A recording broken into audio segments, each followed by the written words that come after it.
4 बास 24 गज अंगुल अष्ट प्रमाण ता ऊपर सुल्तान है मच्चू को चौहान। मच्चू को चौहान यह कविता 12वीं सदी में पृथ्वीराज चौहान के राजकवि चंद्रबरदाई की सदाबहार रचना है। उस समय हिंदुस्तान छोटे छोटे राज्यों में बिखरा हुआ था। राज्य इतने छोटे छोटे थे कि आज की तहसील की सीमा को नाप कर देखा जाए तो अभी उस जमाने के राज्य से बड़ा निकलेगा। उस समय उत्तर भारत में एक शक्तिशाली राजवंश उभर कर आया जिसकी सीमा दिल्ली से अजमेर तक थी। उसका सम्राट था वीर शिरोमणि पृथ्वीराज चौहान। पृथ्वीराज चौहान जहां अपनी जनता की सुख सुविधा का ध्यान रखते थे, किसानों को सरकारी सहायता देकर खेतों में सोना उगा रहे थे, वहीं बाहरी शक्तियों से अपने राज्य की सीमाओं की रक्षा पर भी कड़ी निगाह रखते थे। दुश्मन के चक्रव्यूह तोड़ने में उन्हें महारत हासिल थी। इसलिए हिंदुस्तान के तमाम छोटे बड़े रजवाड़े उनके छत्र छाया में शांति से अपने राज्य में विकास कार्य को अंजाम दे रहे थे। लेकिन कुछ अपने मतलब को सिद्ध करने वाले कन्नौज जैसे राज्य भी थे जो दिल्ली सम्राट के वैभव समृद्धि से जलते थे और अपने पड़ोसियों के साथ हमेशा लड़ते रहते थे। उधर मोहम्मद गौरी गौर देश का सुल्तान अपने देश की भुखमरी से निजात पाने के लिए बार बार भारत की धन दौलत से आकर्षित होकर अपनी सेना के साथ भारत की सीमाओं पर लूटपाट के इरादों से आता था। सन 1191 ईस्वी में पृथ्वीराज चौहान और मोहम्मद गौरी का आमना सामना हुआ था, जिसमें मोहम्मद गौरी की हार हुई थी और पृथ्वीराज चौहान के सैनिकों ने उसे कैद कर लिया। सचमुच में गौरी के सिपाहलासार कोई ट्रेंड सैनिक नहीं थे, ये चोर लुटेरे ही थे। इनका देश बहुत गरीब था और देश की जनता अन्न के दाने दाने को तरसती थी, इसलिए बार बार ये लूट के इरादे से आते थे। महाराजा पृथ्वीराज चौहान जहाँ एक सशक्त वीर दिलावर रण कौशल महान योद्धा था, वहीं एक दयालु सम्राट भी था।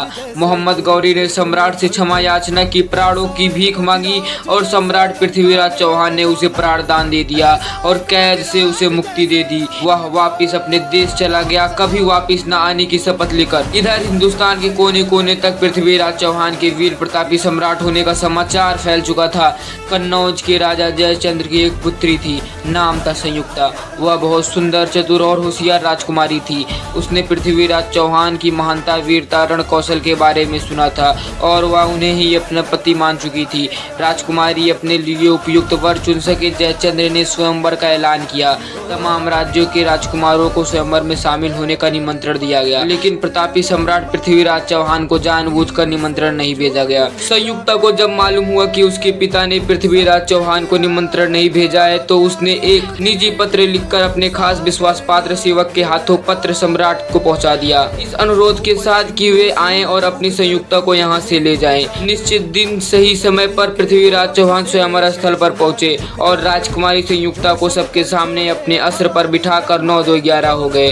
राजधानी दिल्ली पहुंचकर उन्होंने विधि विधान से राजकुमारी संयुक्ता के साथ शादी की और संयुक्ता को महारानी का उच्च दर्जा देकर सम्मानित किया। इधर जयचंद्र इस घटना से अपने को अपमानित महसूस करने लगा और गुस्से में आकर पृथ्वीराज चौहान से बदला लेने के लिए उसने सीधा गौरी से संपर्क कर दिया और उसे दिल्ली पर आक्रमण करने का निमंत्रण दे दिया। साथ ही इस लड़ाई में गौरी की सेना को मदद देने का भी वचन दे दिया। गौरी इस अवसर का ही इंतजार कर रहा था और ऐसे ही किसी गद्दार हिंदुस्तानी से संपर्क साधने की चेष्टा कर रहा था। उसने बड़ी सेना लेकर दिल्ली पर अचानक आक्रमण कर दिया। जयचंद्र ने भी अपने सैनिकों के साथ गौरी का साथ दिया। जयचंद्र ने पृथ्वीराज चौहान की सेना के आगे बड़ी संख्या में गाय बछिया लगवा दिया। अचानक इतनी सारी गाय बछियों को सेना के आगे देखकर सेना का मनोबल कमजोर पड़ गया। गायों को कोई नुकसान ना पहुंचे इसलिए पृथ्वीराज चौहान के सैनिकों ने दुश्मनों पर बाण और गोली चलाना बंद कर दिया। उधर गौरी की सेना ने मौका पाकर पृथ्वीराज सहित सारी सेना को घेर कर मारना शुरू कर दिया। इस तरह 1192 ईस्वी का तराई का युद्ध गौरी ने छल और बल से जीत लिया। पृथ्वीराज की सेना बड़ी संख्या में मारी गई। पृथ्वीराज चौहान अपने राजकवि चंद्रबरदाई के साथ कैद कर लिए गए। सम्राट पृथ्वीराज चौहान की दोनों आंखें निकलवा दी गई। इतिहास कहता है कि पृथ्वीराज चौहान लड़ाई में शहीद हो गए थे और महारानी संयुक्ता पति के साथ सती हो गई थी। लेकिन पृथ्वीराज चौहान के ऊपर बनी फिल्म जिसमें दिखाया गया था कि गौरी ने लड़ाई जीतने के उपलक्ष्य में एक समारोह का आयोजन किया, जिसमें उसने अपने सैनिकों और वफादार मददगारों को पारितोषिक और इनाम देकर सम्मानित किया।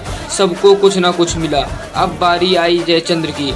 जयचंद्र को उम्मीद थी कि सुल्तान गौरी उसे कोई बड़ी जागीर या इज्जतदार ओहदा देकर सम्मानित करेगा। वह गौरी के सामने पेश हुआ अपना इनाम लेने के लिए। गौरी ने कहा, तुमने मुझे दिल्ली पर आक्रमण करने के लिए बुलाया अपनी सेना और रसद द्वारा हमारी मदद की। मुझे हिंदुस्तान बुलाकर तुमने अपने लड़की और दामाद के साथ साथ अपने देश, कौम और अपनी जनता को ही धोखा दे दिया। वास्तव में तुम्हें तो इस गद्दारी के लिए बड़ा इनाम मिलना चाहिए। सुल्तान ने अपने गुलाम को तलवार देते हुए कहा, दे दो इस गद्दार को इसका इनाम। इस तरह जयचंद्र को अपनी गद्दारी का उचित इनाम दे दिया गया, जिसकी वजह से भारत माता का धीर, वीर और गंभीर बेटा अपनी मातृभूमि और अपने जनता के लिए बहादुरी से लड़ता हुआ शहीद हो गया। अगर पृथ्वीराज चौहान के ऊपर आपको यह हमारी वीडियो अच्छी लगी तो वीडियो को लाइक करके चैनल को सब्सक्राइब जरूर कर दीजिए। धन्यवाद। मिलते हैं अगले वीडियो में।